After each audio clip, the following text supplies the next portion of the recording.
So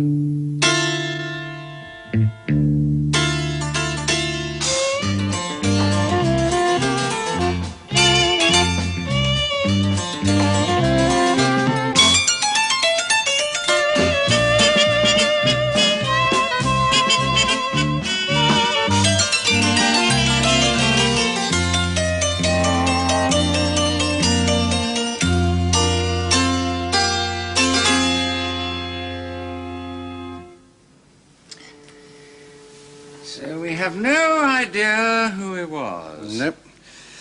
No doubt we'll end up having to circularise the laundries. Or a photograph, perhaps, in the London and provincial papers, advertising our requirements. Oh, I doubt if that'd produce anything. Oh, yes. A gentleman whose clothes are so well cut and yet who deprives his tailor of the credit is like ourselves, Charles, not of the advertising sort. This, I see, is amazingly undamaged. Yes, it was knocked away by the train onto the platform. And here, again, the maker's golden imprint has been removed. One does not, however, at least you and I and this gentleman, do not consider the brand to be the guarantee of quality. For us, the quality guarantees the brand. You will doubtless have already noticed that the crown is markedly dolichocephalic, and the curve of the brim is equally characteristic.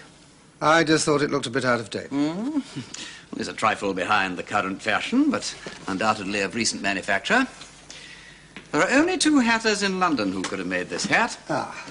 Liversedge of Savile Row and Hartley's of Bond Street. Send one of your sleuths to each of those establishments and ask for the name of the customer with the elongated head who has a fancy for that type of brim. Thanks. I rather thought you might be able to put your finger on either the tailor or the hatter. And while you're tracing the owner of the silk hat, I think I shall have a chat with Mr. Tallboy's stockbroker. Tallboy?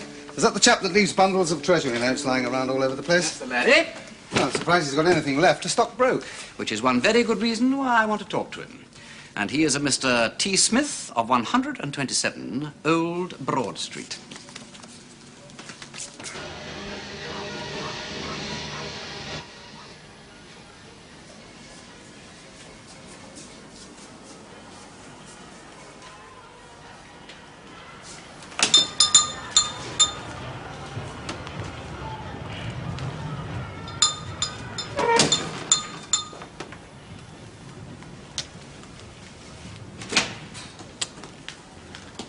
Can I help you, sir? This is 127 Old Broad Street. That's right, sir. Oh, well, I'd like to speak to Mr. Smith, if I may. Mr. Smith doesn't live here. Well, perhaps you'll be kind enough to let me leave a note for him. Really, if I've said it once, I've said it 500 times. There is no Mr. Smith here and never was to my knowledge. Oh, yes, well, I did rather wonder when I saw Cummins on the door. If you're the gentleman who addresses those letters here, I'll be glad if you'd take that for an answer. I'm sick and tired of handing them back to the postman. Well, I don't know Mr. Smith myself. No, you see, I was asked by a friend of mine if I'd leave a message for him. This isn't an accommodation address by any chance. I've already said it isn't, and you can tell your friend that. It's no good sending letters here, none whatever. People seem to think I've got nothing better to do than hand out letters to postmen. Oh, I'm sure you have. If I wasn't a conscientious man, I'd burn a lot of them. That's what I'd do. I'd burn them. And I will if it goes on any longer. You can tell your friend that from me. Oh, well, I'm very sorry. There just seems to have been some mistake. Mistake? I don't believe it's a mistake at all. It's a stupid practical joke, that's what it is. Oh, well, if it is, I'm the victim of it. I shall speak to my friend. You tell your friend to come here himself. I'll soon know what to say to him. Oh, what a jolly good idea. Then you can tell him off what. Well, I'm uncommonly grateful to you for your help. If your friend should turn up, what name will he give? Milligan. Mr. Milligan. Milligan? Mean anything to you? Should it? Well, he told me to come and see you for a spot of the doings, if you know what I mean. I don't know what you're talking about. I've never heard of this Major Milligan, and I don't want to. I think you'd better go now. Yes, of course. Well, good day to you. Incidentally, you're absolutely right, you know. My mistake. He is a major.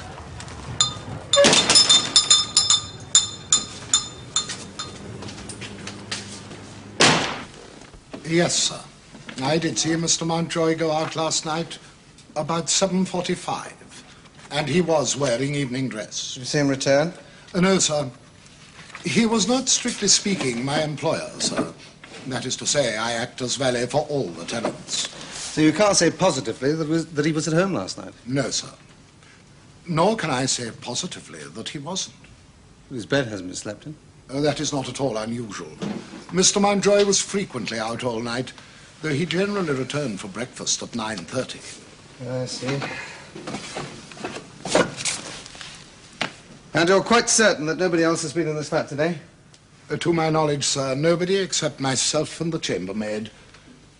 Unless you count the man from the post office. Oh, what did he want? He brought the new telephone directories. Did he come into the room? No, sir. He knocked at the door while I was brushing Mr. Mountjoy's suit. He gave me the new books, and I handed him out the old ones.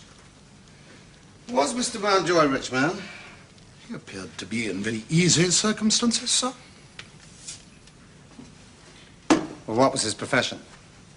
I believe he was a gentleman of independent means, sir. I never heard of him being connected with any business. Did you know that he had a silk hat from which the maker's name had been removed? Had he, sir?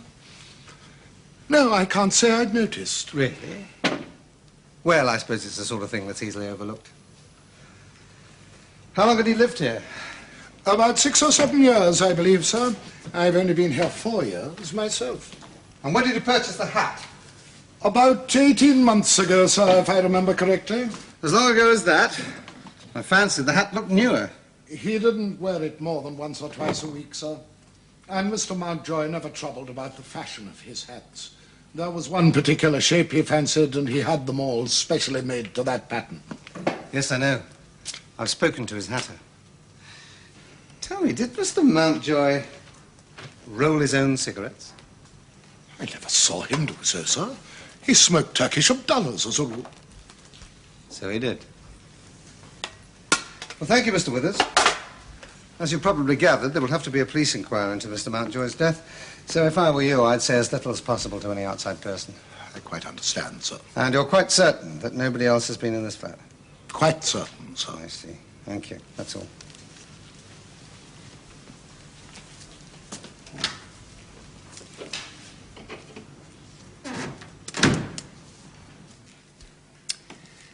Strange, very strange. Have you inquired into Mountjoy's income? Yes, he had a regular investment income of about £1,000 a year, but no irregularities. You know, Peter, I'm beginning to wonder if we've discovered a mare's nest. Then what knocked Puncheon out? A kick from the mare's heel? Well, perhaps Mountjoy merely got fed up. I mean, you'd get fed up if you were pursued all over London by a Puncheon. Possibly, but I wouldn't knock him out and then leave him to his fate. I'd keep him in charge. How is he, by the way? Well, Puncheon? He's still unconscious. Concussion, probably. He must have banged his head up against the wall when Mountjoy got him with the cosh, or whatever it was he used. It's odd that Mountjoy should have been snuffed out so inconveniently for you. That's what you think, is it? Oh, see here, old lad, your grey matter ain't working as it ought. Are you tired at the end of the day? Do you suffer from torpor and lethargy after meals? Try Sparkleton. Thank you. No, Charles, some accidents are too accidental to be true. When a gentleman removes his tailor's tab and takes the trouble to slice his hatter's imprint away with a razor, then goes skipping about from Fleet Street to South Kensington in his dress clothes in the middle of the morning, he has something to hide. And if he tops off his odd behavior by falling underneath a train without the smallest apparent provocation, it's because somebody else is interested in getting things hidden too.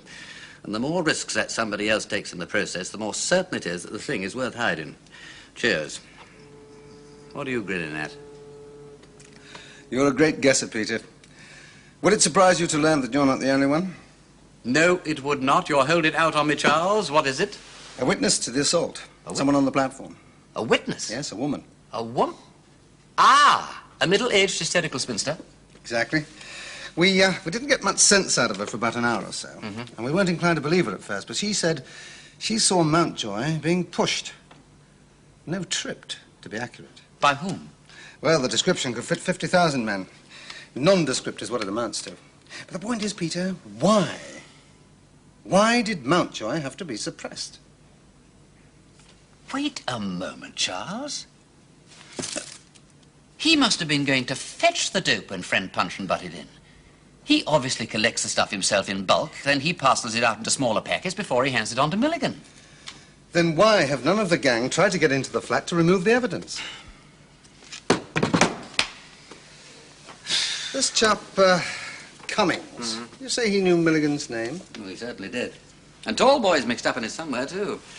I inquired at the returned letter office, and they told me that a letter from Mr. Smith was delivered and returned to them regularly every week. It never carried the sender's name, and when opened it was either empty or contained just a blank sheet of paper. I must say the post office Johnnies were uncommonly helpful when I mentioned your name. It's one thing being the post office? Charles, what imbeciles we have been. Of course. Where do all good telephone directories go when they die? Telephone directories? The pulping mills, probably. Peter, what... Charles, they did remove something from that flat, and that something was where Mountjoy kept his secrets. You mean in the telephone directory? Precisely, Charles. Telephone directories in the plural. And since when, old Parker Bird, has the post office taken to exchanging both telephone directories, the A to K and the L to Z, at one and the same time?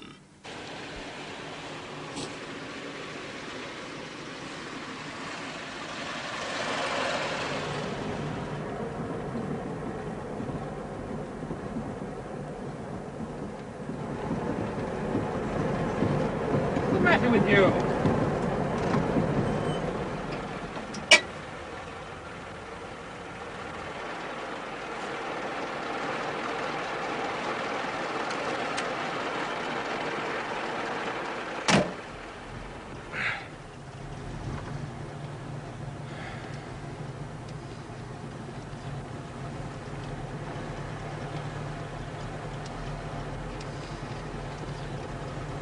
I don't like being summoned to meet anyone.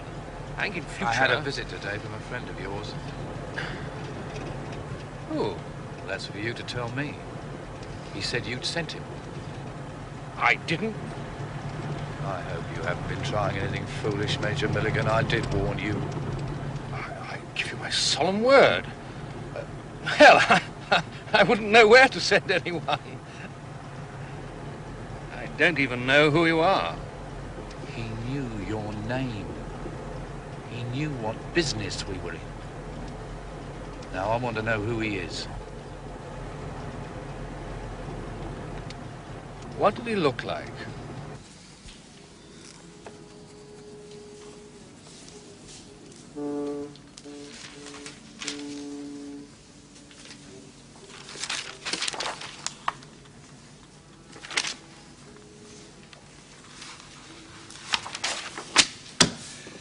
It'll be midnight before we get through this lot. My dear Charles, you should thank Providence for post office efficiency. If the last official exchange of the L to Z volume hadn't been executed a fortnight ago, our masquerading friends would have lifted the old one from underneath our noses and we'd have had no chance whatsoever of catching up with it. Do you seriously think Mountjoy marked his directories in some way or another? I seriously hope he did, Charles. 9 out of 10 people mark their directories, Peter. Count your blessings, old lad. We're lucky that this lot hasn't been pulped already. Temper, temper, temper.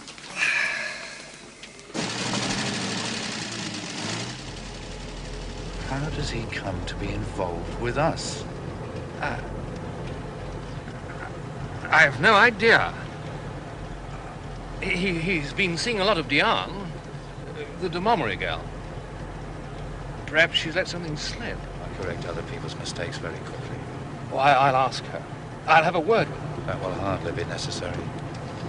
Breed pimps publicity.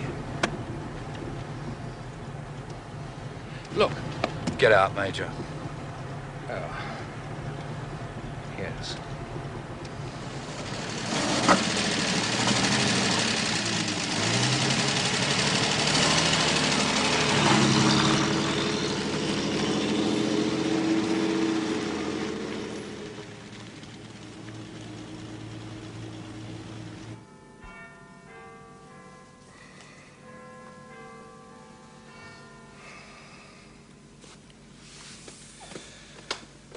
You know, Peter, I'm beginning to wonder if we're on the right track here.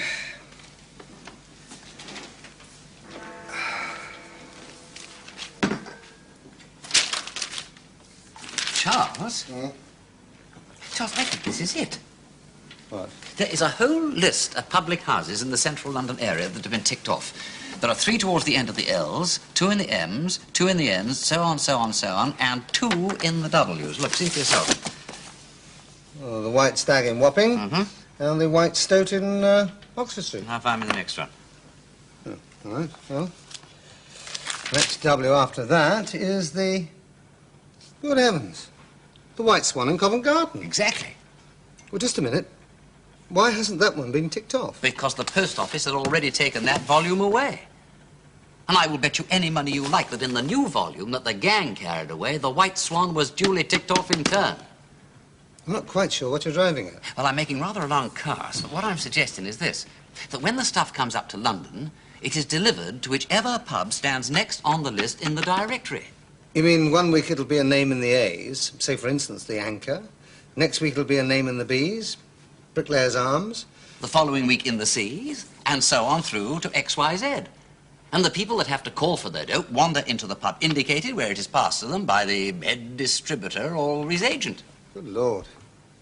And since it never goes to the same place twice, my men can go and talk about dogs and parrots down at the White Swan till they're blue in the face. They should have been at the Yellow Peril or the York and Lancaster.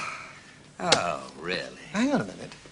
Now, if you're right, and this was a W week, then the next week must be an X week. Well, that's not very likely. Yeah.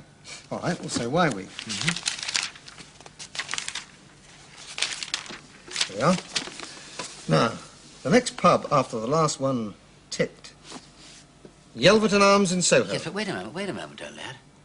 Look, if they've been taking these in alphabetical order, how is it that they've got 3 in the L's, 2 in the M's, 4 in the N's, so on, so on, so on, 2 in the W's, but absolutely none whatsoever have been ticked in the O's and the V's? Now, we are missing something, Charles, old lad, and that is important. Well, Peter, I'm too tired to think about it tonight. Let's leave it, shall we? Oh, well, maybe you're right. And if I can't be of any more help to you, I think I'll toddle off home to bed. I have my whifflet scheme to get out early tomorrow morning.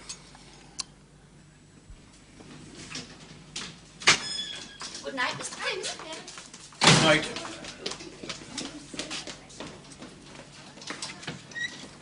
Ah, Mr. Pym. I want a word with you, Breeden, on the matter you are really here about. What progress has been made? Well, so much, Mr. Pym, I don't see how I can take even you into my confidence. I happen to be employing you. Well, it ain't a matter of employment now, I'm afraid. It's a matter for the police. Police, I don't want any scandal. Possibly not, but I don't see how that could be avoided if the thing comes to trial. Look here, Breeden, I don't like your behavior. I put you in here as my private inquiry agent. I admit you've made yourself useful in other capacities, but you are not indispensable. If you insist on exceeding your authority... You could sack me, of course, but would that be wise? But damn it, can't you give me some idea if your suspicions point to any particular person? I'm afraid I can't, Mr. Pym. A few days ago, I thought I knew. But new facts have come to my knowledge that suggest that it might be somebody else. At the moment, it could be anybody. It might even be you. This is outrageous. You can take your money and go. If you get rid of me, the police will almost certainly want to put somebody else in my place. If the police were here, I should at least know where I was. I know nothing about you, except that Mrs. Arbuthnot recommended you. I never did like the idea of a private detective. Switchboard, this is Mr. Pym. Yes, I am speaking from Mr. Breeden's office. Will you please get Scotland Yard on the phone and put the call through to me here? In view of your uncooperative attitude, Breeden, I've no alternative. When the call comes through, ask for Chief Inspector Parker and tell him that Lord Peter Wimsey would like to speak to him. He'll understand what it's about. What the...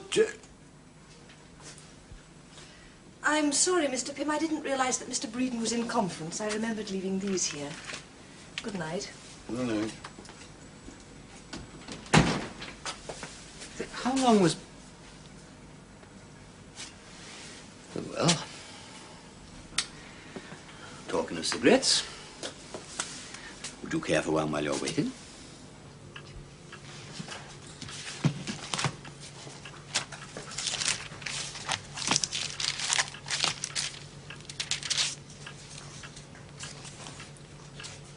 Wimsey, Peter Death Breeden, Lord, DSO, born 1890. Thank you. Yes, I see. Thank you. Why didn't you tell me? Hello, Charles. I gather you've established my credit. Most grateful, old lad. Well, I suppose he's entitled to know what's going on. But I wouldn't tell him everything if I were you, Peter. Anyway, I'll leave that to your discretion. Oh, by the way, young Punchin's recovered consciousness. Yes. Yes, it seems that Mountjoy must have realized he was being followed. Well, yes, he made a phone call from Piccadilly. Also, it would seem that it was not Mountjoy that attacked Punchin. No, it was another chap. A man in a checkered cloth cap.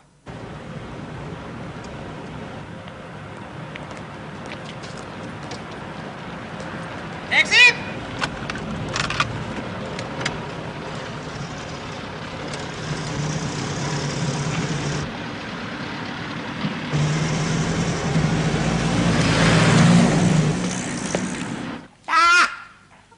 It's finished! Oh. Finished! Look, Peter, I know accidents can happen, but you really got to try and be more careful. I shall, Polly, I shall. Of course, Tall Boy could merely be the cat's paw for somebody else. Mr. Pym, perhaps he's rich enough, isn't he? No, Charles. No, I don't think it's Pym. Not unless he was trying to find out through me exactly how much Victor Dean really knew. But what I cannot get over, you know, is what Milligan said, that the whole show is being run from Pym's. I don't see why the whole firm has to be brought into it anyway. You say the show's run from there. Well, it could be someone at Pym's is just using the organisation for something, couldn't it? Yes, but how?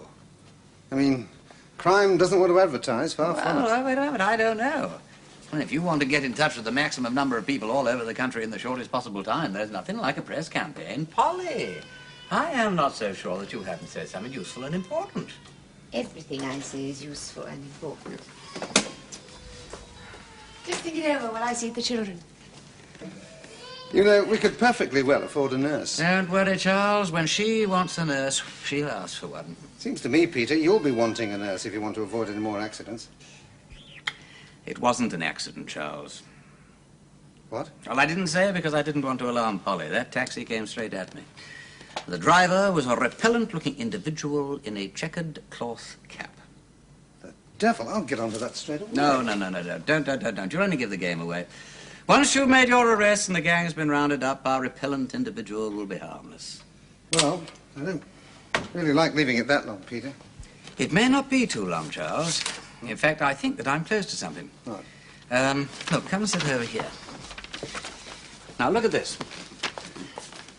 I found that in Dean's desk on the day I arrived at Pym's. It's a list of dates with a letter of the alphabet opposite each one. Now, I've been comparing those dates with the calendar.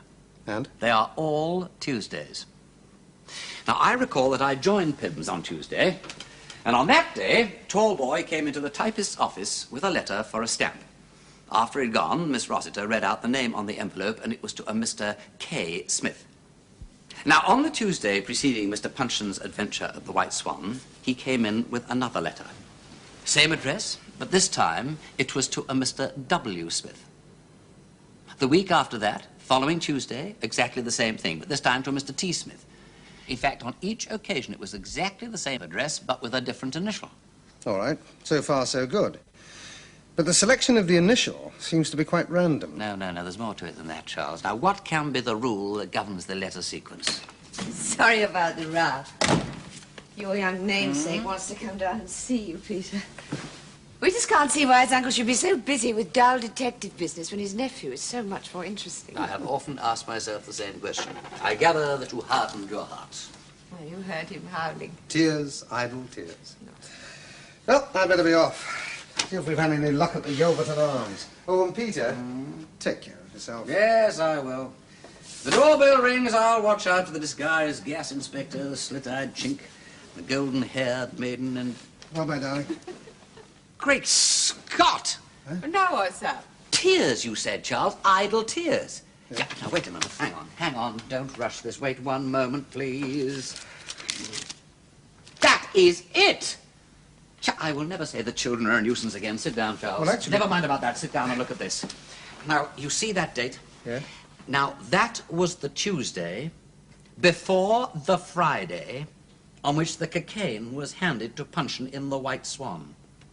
It was also the Tuesday that the new track's headline was finally agreed for that same Friday's paper. And do you know what that was? No? Why blame the woman? You will notice, Charles, that it begins with a W, and White Swan also begins with a W. No. Now, this Tuesday, here, the new track's headline was then finally agreed as Tears, Idle Tears. It was also the date on which Mr. Tallboy addressed a letter to Mr. T. Smith. And that advertisement appeared on that Friday. Look, I'm sorry, but... Well, I can't quite see why... Well, look, Tallboy sends a letter to this non-existent Mr. Smith every Tuesday. Yes. Yeah, but it is not always toward Mr. T. Smith. Sometimes it's other kinds of Smith. But on the day when the new track's headline began with a T, Mr. Smith was Mr. T. Smith. Now, on the Tuesday that I joined Pimm's, the headline was Kittle Cattle. And on that Tuesday, Mr. Smith... With Mr. K. Smith. And on the following Friday, the stuff was distributed from, well, let's say, the King's Head. I'll bet my boots it was, Charles. And on the day of the great new tracks row, the headline was altered at the last moment. Something went wrong with Milligan's supplies. It never turned up. Good Lord. Do you know, Peter, I believe you're onto something Do here. you, Charles? So do I. Well, now, wait a moment. Now, look. Now, Cummings gets a letter. He looks at the initial on the envelope. He then sorts and passes it back to the postman. He then gets in touch with his head distributor, who gets hold of the dope. He then looks in the telephone directory and tries to find the next pub on the list whose name begins with that same initial. Well, it sounds pretty complicated. Well, it has to be. Then the retail agents, if we may call them so, consult the Morning Echo and the telephone directory, and they go to exactly the same pub where the stuff is handed to them again in a packet. You know, poor old Puncheon must have, well, I don't know, he must have sort of accidentally mentioned some code name or another. So the dope is not distributed in alphabetical order. No. Well, good gracious me, no wonder you've had trouble, Charles. And we've sent your lads to the wrong place again tonight. Ah, well, never mind, old lad. We'll pull it off next week. If we live so long.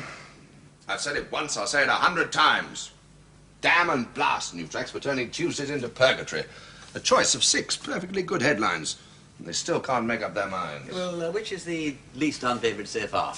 They might just accept. Stale, flat, and unprofitable. Try new tracks. Stale, flat, and unprofitable. Oh, I don't like that much. Well, it's Shakespeare, Hamlet, so it has to be good, what? Yes, well, they have to accept it. Oh, my! Hey, well, What's it for, Mr. Willis? Well, it's for the coffee break by way of a celebration. Huh? I am engaged to be married. Who's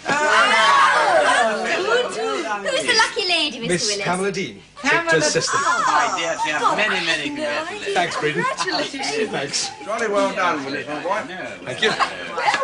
Well. Thanks. We might have a double wedding yet. What?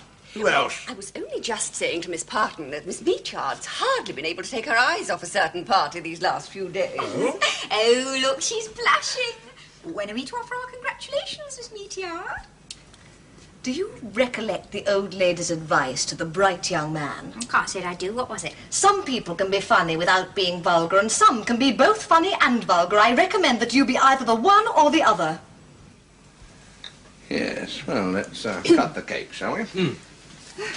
We will try. I do hate about you can't take a joke. Excuse me? To it, Miss Rossiter. Yes. Are you Mr. Death Breeden? I am. I am a police officer. I have a warrant here for your arrest on suspicion of murder. I must warn you that anything you say will be Murder? Whose murder? The murder of Miss Deanne de Montgomery. Poor Deanne. Yes, she was found this morning in a wood outside Maidenhead with her throat cut. Oh. A few yards away from the body, we found a black mask hanging on a bush. Inquiry among her friends elicited the fact that she'd been going out at night with a masked harlequin. It would sound funny and absurd if it weren't so tragic. Somebody knew his name, of course. Of course. Breeden. Accused, when charged, said... I done it. And so, in a sense, I did, Charles. If she'd never seen me, she'd have been alive today. Well, she's no great loss. Anyway, I'm beginning to see their little game. You see, they haven't yet tumbled to the fact that Death Breeden and Lord Peter Wimsey are one and the same person. Now, their idea is to keep Breeden quietly on ice until they've had time to settle their affairs, because they know that you can't get bail on the murder charge. Well, what happens next? Well, my idea is that we take immediate steps to confirm that Mr. Death Breeden and Lord Peter Wimsey are not one person, but two. I thought exactly. And they put the handcuffs on him and marched him off. Mind you, I've always known there was something fishy about Mr. Breeden. But murder?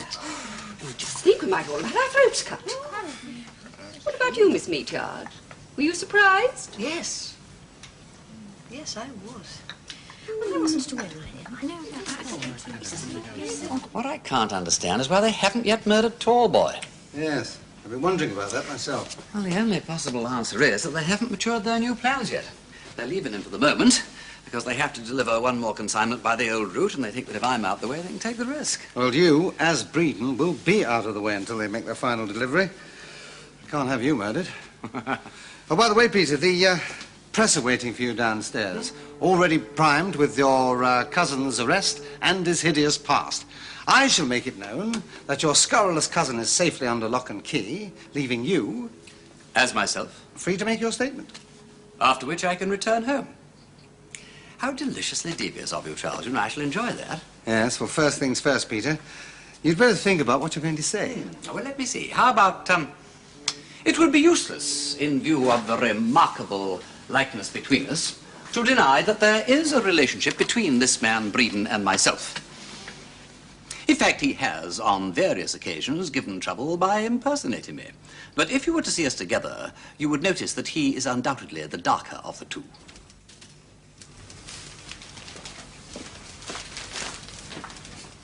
Can't help feeling sorry for that nice cousin of his. Arranging Mr. Breeden's defence and everything after all the trouble he's caused. Ooh, and listen to this. Breeden had recently taken a post in a well-known commercial firm and was supposed to have turned over a new leaf. That's us. My. No wonder Mr. Pym's phoned in to say he's not well.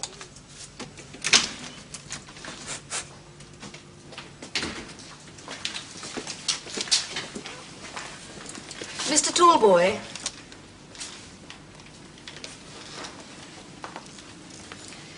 There's something I think you should know. Hello, Peter? Yes. Yes, we're all ready to go. Yes, we've intercepted Tallboy's letter to Cummings. It was addressed to Mr. S. Smith. That's right, S for sugar. Now, according to the telephone directory, that means the Staggart Bay, Drury Lane. Well, of course I'll let you know what happens. You'll be at the flat, will you? Yes, I'll be here. Splendid. Oh, and Charles, good luck, old lad.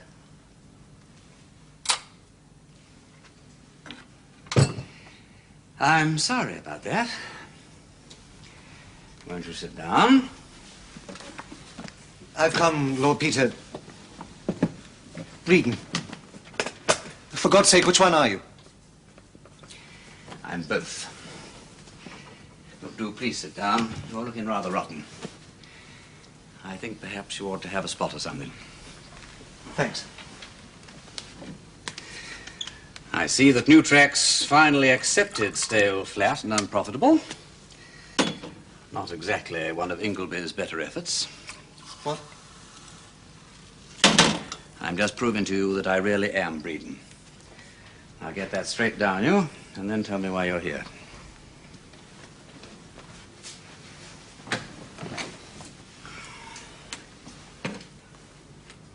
I came because I couldn't stick it any longer. I came to tell you all about it. Well, I don't think there's very much that you can tell me. It's out of my hands now, at any rate. Well, I suppose I'm rather glad in a way. If it wasn't for my wife and child... Oh, my God. I've been a bloody fool. Well, we all of us have been at one time or another.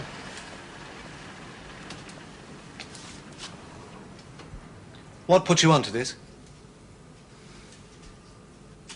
A letter written by Victor Dean. Yes. The little swine threatened to write to Pym. Which he did on the day of his death.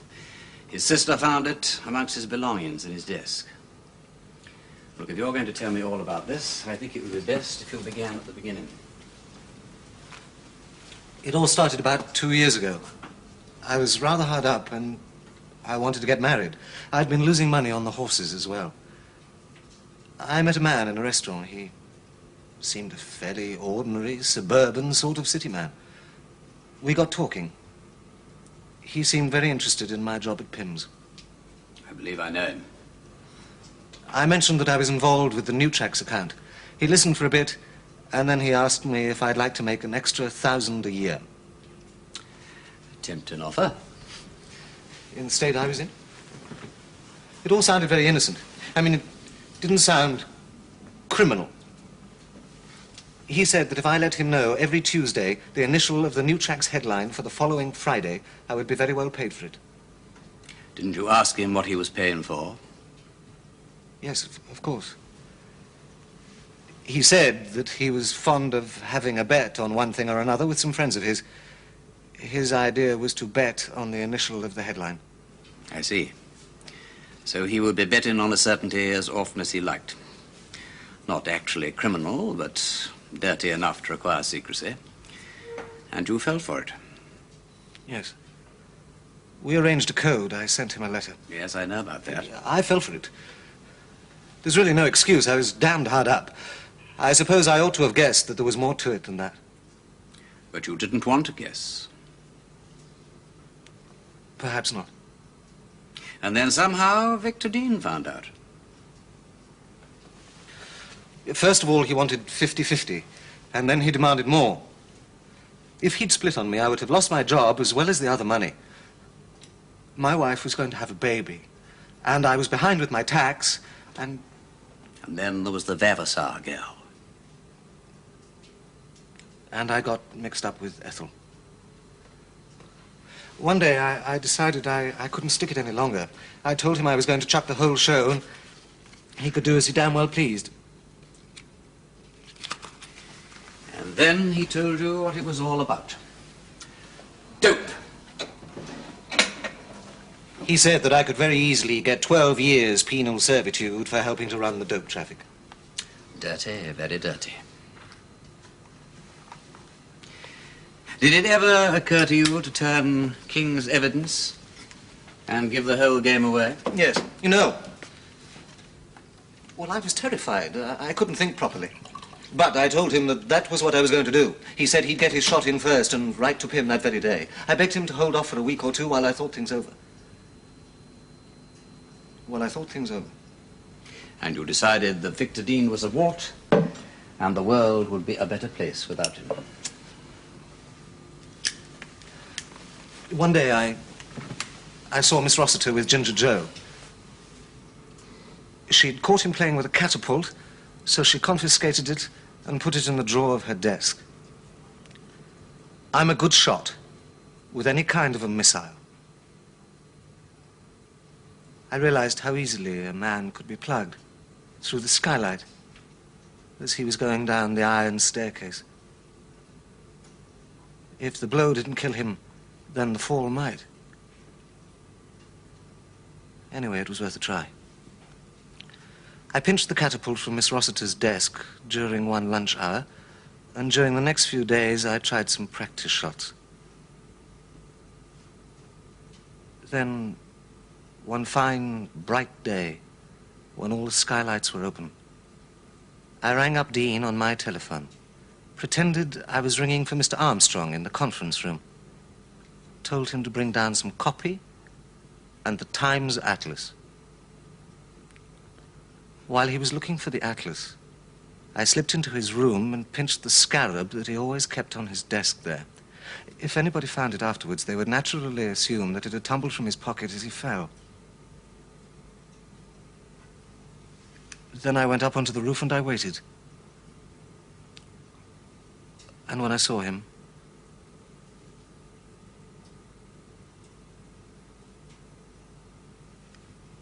I stayed on the roof until all the fuss had died away, and then I came quietly down the stairs. They asked me for a shilling for the little swine's wreath.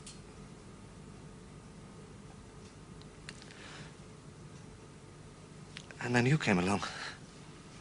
You started talking about catapults. I got badly frightened. And then one night outside this flat, you who tried to dispose of me. I've made an awful mess of everything. Wimsey, how much of this has got to come out? Oh, everything, I suppose. Even the Vavasour girl?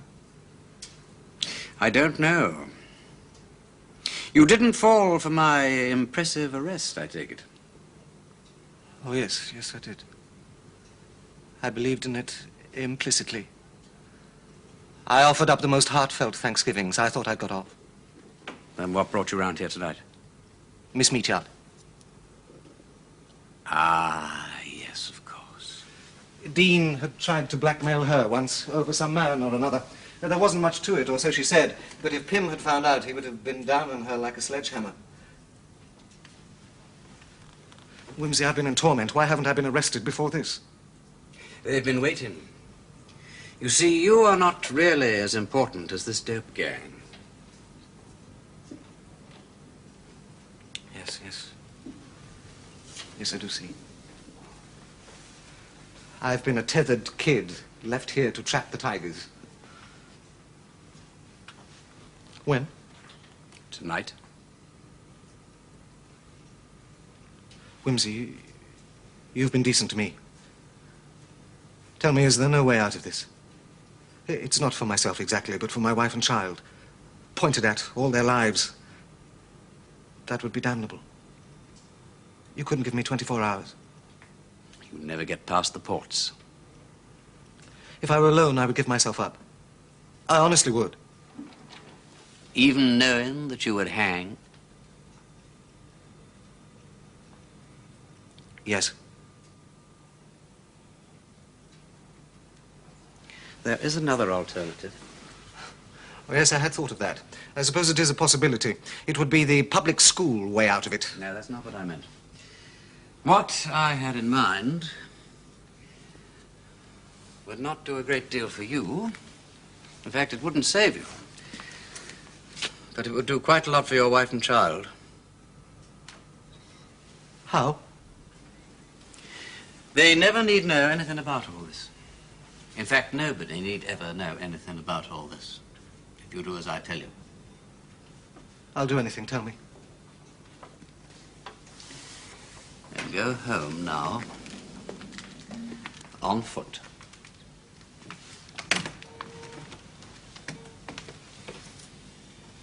And don't look behind you. Yes. Yes, I think I understand. Quickly, then. Thank you. Good night.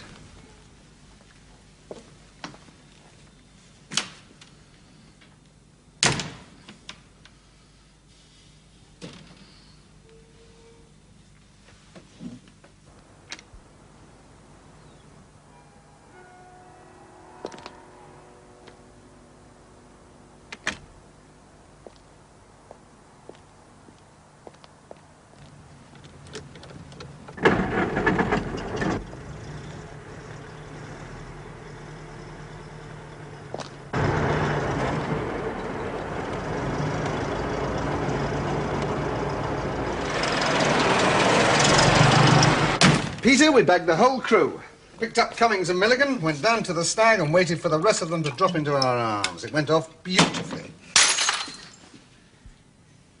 Oh, sorry. Careless of me. Nervous tension, old chap. Let's try some new tracks. That was the code word, by the way. Oh. Anything to do with new tracks. Yes, I rather thought it might be. You know, poor old Punchman must have used it accidentally. Well, either that or he had his copy of the Morning Echo open at the advertisement. Anyway, it turned out that Cummings was the top dog of the whole show. As soon as we'd collared him, he coughed up the whole story, the mangy blighter. Oh, it's very satisfactory, Peter. All we have to do now is collar your murderer chap. What's his name? Tall boy? Tall boy. Then everything in the garden will be lovely. Oh, tougho. Look, I tell you what, I've got a couple of phone calls to make, then we'll go somewhere and celebrate. Look, Charles. No, not tonight, if you don't mind, old lad. Well, I don't feel much like celebrating tonight. Oh, you all right? Yes, I'm fine. Oh, all right then. Well, I hope you've been comfortable. Give us some more notice next time and I'll put a piano in for you. Bye-bye. Good night, old lad.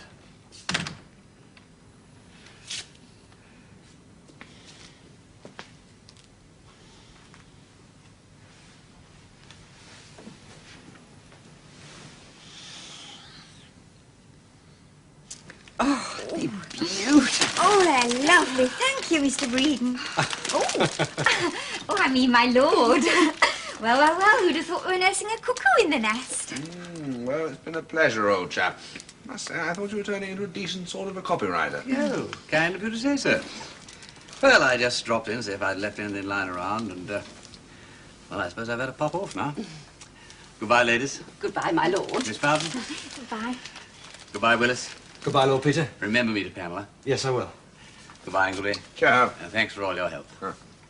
Oh, yes, and, give this to Ginger Joe with my compliments, would you? Oh. I always said he was a gentleman.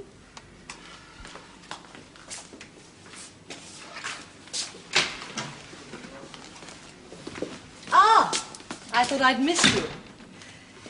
So you're off? Yes, I'm off. Well, I'm sorry about, well, you know, all this. Oh, it's not your fault. Things have to happen. You're the sort that pushes around and makes them happen. I prefer to leave them alone. You have to have both kinds. Well, perhaps your way is wiser and more charitable. No, it isn't. I just shirk responsibility, that's all. Well, maybe not always. We were taking a collection on the day you arrived. I'm taking one on the day you're leaving. Care to make a contribution? Oh, of course. Yes. I'd almost forgotten. Young Willis's engagement present. No, Mr. Tallboy's wreath. Oh, yes. Yes, I read about the accident.